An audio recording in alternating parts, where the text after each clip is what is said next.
माझा एक मित्र आहे खादाड्या. त्याला मी खादाड्या काऊन म्हणतो, कारण की तो सकाळी उठल्यावर नाश्त्यामध्ये काय ते रात्री झोपेपर्यंत जेवणामध्ये काय त्याच्या डोक्यामध्ये फक्त खाण्याच्या गोष्टी असतात. काही लोक जे फक्त जगण्यासाठी खातात आणि माझा जो मित्र आहे खादाड्या हा फक्त खाण्यासाठी जगतो. तो जर मला कधी रस्त्यामध्ये भेटला तर एखाद्या दुकानामध्ये भेटला तर त्याच्यातोडून फक्त खाण्याच्या गोष्टी, भाऊ आज जेवणामध्ये मी 8 पोळ्या खाल्लो, 2 प्लेट भात खाल्लो, अचार खाल्लो, तोंडून खाण्याविषयी काही विचार निघत नाही. हा माणूस जेवण करत नाही, खाण्याचा आस्वाद घेतो. सोमवारी भेटला, अरे आज सोमवार आहे यार, खूप दिवस झाले बकरा नाही खाल्लो, आज मी बकरा घेतो.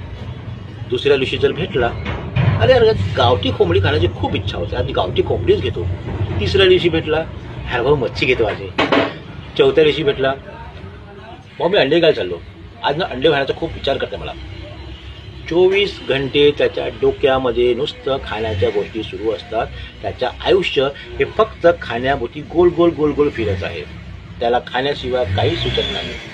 आज हे खाऊ की ते खाऊ, डोक्यामध्ये नुसतं खाण्याचं टेन्शन फक्त खाण्याचा.